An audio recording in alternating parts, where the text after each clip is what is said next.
EH&S orientation training. Skin sensitizers. Introduction. This training module will familiarize you with HTH, environmental health and safety. EHS. Department recommendations for the safe handling of skin sensitizing chemicals and medical monitoring of workers handling these chemicals. Background. Skin sensitizing chemicals have the potential to cause severe allergic reactions in some people.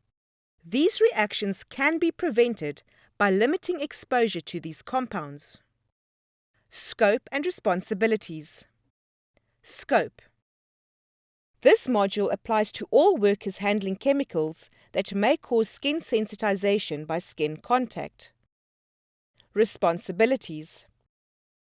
It is the responsibility of all employees working with skin sensitizing chemicals to follow the mandatory procedures and adopt as far as reasonably practicable the recommendations contained within this procedure.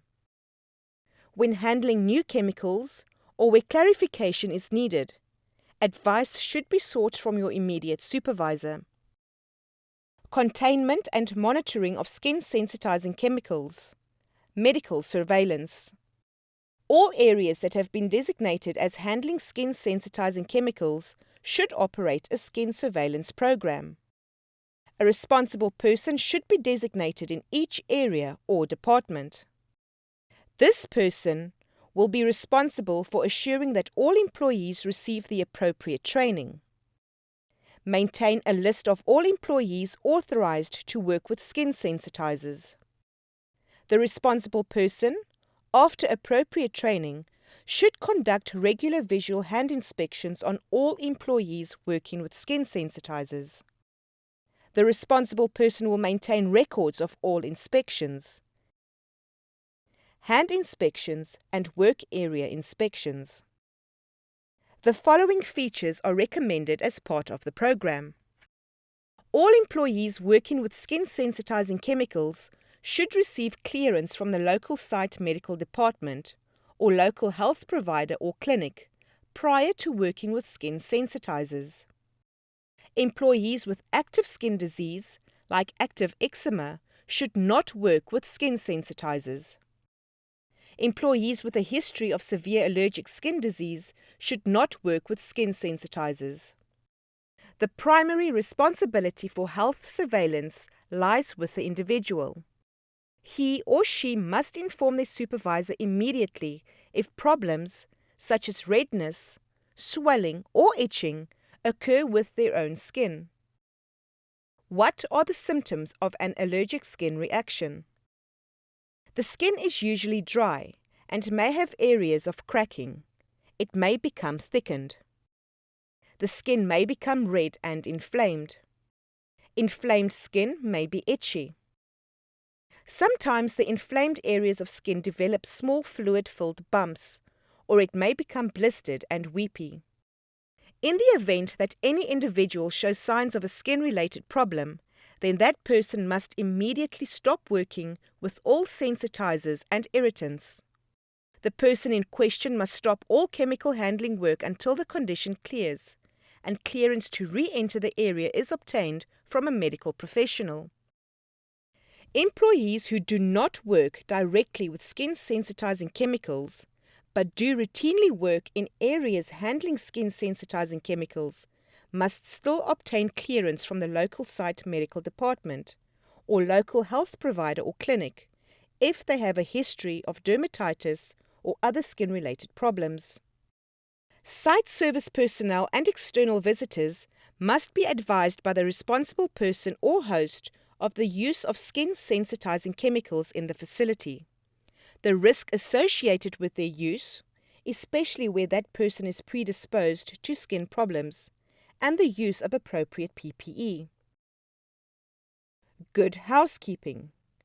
Critical to a successful program. Keep all work areas clean. Immediately clean up all spills. Decontaminate or clean all tools and equipment immediately after use. Avoid contamination of other packaging or materials.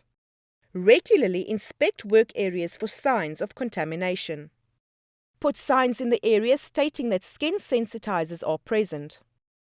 Containment and monitoring of skin sensitizing chemicals. Use of gloves. Gloves must be worn at all times when handling skin sensitizing chemicals. Test the gloves for leaks, even if they are new gloves. Note: you must wear gloves if you are testing a previously used glove for leaks. The wrong way. Do not inflate the glove by blowing into it. Toxic substances may be transferred to your mouth. The right way. 1. Trap air in the glove by tightly grasping the cuff end. 2. Squeeze the inflated glove to test for leaks. Removing disposable gloves. 1. Peel one glove off, starting at the wrist and turning it inside out. Hold onto the free glove with your other hand. 2. Hook your free forefinger onto the inside surface of your gloved hand at the cuff end. 3. Peel the other glove off, turning it inside out to wrap around the free glove. Removing reusable gloves. 1. Grasping the fingertips of one glove, pull it far enough off your hand to free the thumb. 2. Place the thumb inside the cuff end of the second glove. 3. With thumb and forefingers grasping the inside surface of both gloves, gently pull your hand out of the second glove. Always hold the gloves by their inside surfaces only. What not to do. Don't touch dirty gloves with clean hands. Don't put a contaminated hand inside a clean glove. Don't contaminate clean objects. Containment and monitoring of skin sensitizing chemicals. Waste disposal. All waste contaminated with skin sensitizing chemicals, for example filter papers, paper tissues, etc., should be disposed of in a sealed plastic bag, which should then be disposed of according to local site procedures. Spillages should be dealt with according to recommended guidelines found on the material safety data sheets. Conclusion. Skin sensitizers can be handled safely, but the following are key: good housekeeping, personal protective equipment, awareness, accidental release measures, personal precautions, ensure adequate ventilation, avoid contact with the skin and the eyes, ensure you take protective measures, wear protective gloves and clothing, take off contaminated clothing and shoes immediately, wash contaminated clothing before reuse, environmental precautions.